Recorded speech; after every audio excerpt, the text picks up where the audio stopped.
Hello dear my students, welcome to our channel. আজকে আমরা আরো একটা ভিডিও নিয়ে এসেছি, সেটা হচ্ছে ডিগ্রি চেঞ্জ। আমরা ভয়েস চেঞ্জ দেখেছি, এরপর থেকে আমরা ডিগ্রি চেঞ্জ নিয়ে বেশ শিখব। ডিগ্রি চেঞ্জটা শেখার পর আমরা ন্যারেশন চেঞ্জে যাব। ডিগ্রি চেঞ্জ কি? ডিগ্রি কি? ডিগ্রিটা হলো অ্যাডজেক্টিভ এর রূপ। অ্যাডজেক্টিভ কি? অ্যাডজেক্টিভের বাংলা মানে হচ্ছে বিশেষণ। বিশেষণ, বিশেষণ কাকে বলে? বিশেষণ হচ্ছে সেইটা যার কোনো একটা নাউন বা প্রোনাউনের দোষ, গুণ, অবস্থা বোঝায়, সেটাই হচ্ছে বিশেষণ। সেটাকে ইংলিশে বলা হয় অ্যাডজেক্টিভ। যেমন পেনটি কালো, এই যে পেনটি কালো, কালোটা হচ্ছে কি? বিশেষণ। মানে পেনটার একটা অবস্থা বর্ণনা করছে বা পেনটার একটা দোষ বর্ণনা করছে বা গুণ প্রকাশ করছে। যদি বলা হয় লোকটি মোটা, তাহলে লোকটি মোটা, লোকটা হচ্ছে নাউন, তার একটা দোষ বা গুণ মানে বোঝাচ্ছে যে সেটা মোটা, মানে এই মোটাটা হচ্ছে অ্যাডজেক্টিভ। অ্যাকচুয়ালি এই অ্যাডজেক্টিভটা মানে ডিগ্রিটা হচ্ছে অ্যাডজেক্টিভের রূপভেদ। চলো আমরা দেখে নেবো ডিগ্রিটা কি। ডিগ্রি হলো অ্যাডজেক্টিভ এর রূপভেদ। ডিগ্রিকে ক ভাগে ভাগ করা হয়? তিন ভাগে। পজিটিভ ডিগ্রি, 2 নম্বর কম্পারেটিভ ডিগ্রি, 3 নম্বর সুপারলেটিভ ডিগ্রি। এই positive degree, comparative degree, superlative degree কিভাবে কোনটা চিনবা, কিভাবে কোনটা কিভাবে করতে হবে, সব এক এক করে বুঝি। চলো ফার্স্ট পজিটিভ ডিগ্রি কি সেটা দেখবো। পজিটিভ ডিগ্রি হচ্ছে কোনো বাক্যে নাউন বা প্রোনাউন এর দোষ, গুণ, অবস্থা ইত্যাদি বোঝাতে যে অ্যাডজেক্টিভ ব্যবহার করা হয় তাকে পজিটিভ ডিগ্রি বলে। তাহলে নাউন হোক বা প্রোনাউন হোক, সেটার যদি দোষ, গুণ, অবস্থা ইত্যাদি বোঝায় তাহলে সেটা হচ্ছে কি পজিটিভ ডিগ্রি।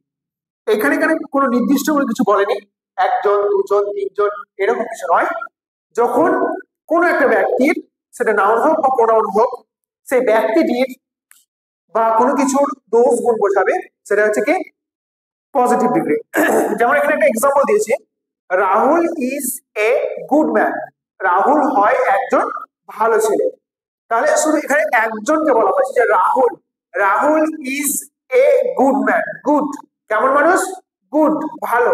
কিন্তু বলা হতো Rahul is a bad man, Rahul is a fat man, Rahul is a tall man, Rahul is a great man. যে কোনো অ্যাডজেক্টিভ বসিয়ে আমরা কি করতে পারি? বাক্য পূরণ করতে পারি। অ্যাকচুয়ালি যখন একজন ব্যক্তিকে বোঝাবে তখন সেটা হচ্ছে কি positive degree.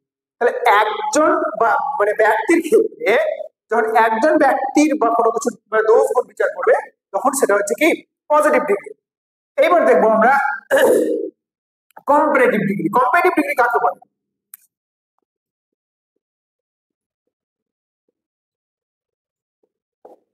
Comparative degree, comparative degree মানে হচ্ছে একজন ব্যক্তির সঙ্গে আর একজনের তুলনা।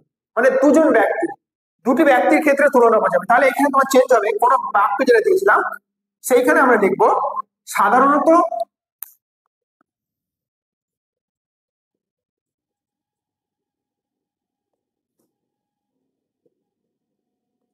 সাধারণত দুটি নাউন বা প্রোনাউনের দোষ, গুণ, অবস্থা ইত্যাদি বোঝাতে যে অ্যাডজেক্টিভ ব্যবহার করা হয় তাকেই বলা হয় কি comparative degree.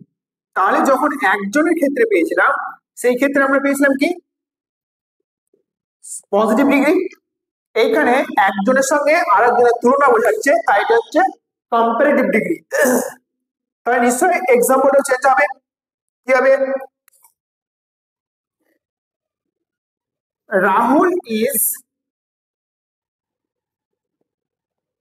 Better than Rony. তাহলে Rahul is better than Rony, এইখানে একজনের সঙ্গে তুলনা বোঝাচ্ছে, রনির সঙ্গে তুলনা বোঝাচ্ছে। বলছে Rahul is better than Roni, মানে রনির থেকে রাহুল কি বেটার। তাহলে যখন অন্য একজন ব্যক্তি আরেকজন ব্যক্তির সঙ্গে তুলনা করবে বা অন্য কোনো জিনিস অন্য জিনিসের সঙ্গে তুলনা করবে, সেটাই হচ্ছে কম্পারেটিভ। সুপারলেটিভ ডিগ্রি কি? যখন অনেকের মধ্যে বোঝাবে, যখন অনেকের মধ্যে বোঝাতে যে অ্যাডজেক্টিভ ব্যবহার করা হবে। তাহলে একজনের ক্ষেত্রে পজিটিভ ডিগ্রি, দুজনের ক্ষেত্রে কম্পারেটিভ ডিগ্রি। এবার অনেকের ক্ষেত্রে যখন বোঝাবে, অনেক জনের সঙ্গে তুলনা করবে যে এই 11টা প্লেয়ার আছে, এই 11টা প্লেয়ারের থেকে এই ব্যক্তিটা সব থেকে ভালো, এইখানে এই ক্লাসের মধ্যে 10 জন ছাত্র আছে, তার মধ্যে এই ছাত্রটা ভালো। মানে অনেকের মধ্যে যখন একজনকে বলা হবে যে কি ভালো বা খারাপ, যখন তার দোষ গুণ বিচার করবে, সেটা হচ্ছে কি সুপারলেটিভ। মনে থাকবে, তাহলে হচ্ছে একজনকে বোঝালে পজিটিভ ডিগ্রি, দুজনের সঙ্গে তুলনা করলে সেটা হচ্ছে কম্পারেটিভ ডিগ্রি, আর ক্লাস বা প্লেয়ার বা যে কোনো জায়গায় যখন অনেকের মধ্যে একজনকে তুলনা করবে বা একজনকে বোঝাবে, সেইটা হচ্ছে সুপারলেটিভ ডিগ্রি। তাহলে অনেকের মধ্যে যে অ্যাডজেক্টিভ ব্যবহার করা হয় তাকেই সুপারলেটিভ ডিগ্রি বলে। যেমন Rahul is the best player in the team, Rahul হচ্ছে এই মানে প্লেয়ার গুলোর মধ্যে বা এই টিমের মধ্যে সব থেকে ভালো প্লেয়ার। তোমরা পজিটিভ ডিগ্রি, কম্পারেটিভ ডিগ্রি এবং সুপারলেটিভ ডিগ্রি প্রত্যেকটার একটা করে এক্সাম্পল অবশ্যই কমেন্ট বক্সে জানাবে। আর positive degree, superlative degree, comparative degree কোনটা কিভাবে চেঞ্জ করতে হয় বা কোনটা দেখলে কিভাবে আমরা বাক্যটা বুঝবো, সমস্ত ভিডিও আমি নিয়ে আসবো, সঙ্গে থেকো। আর তোমরা অবশ্যই তিনটে একটা করে এক্সাম্পল কমেন্ট বক্সে দিয়ে যাবে।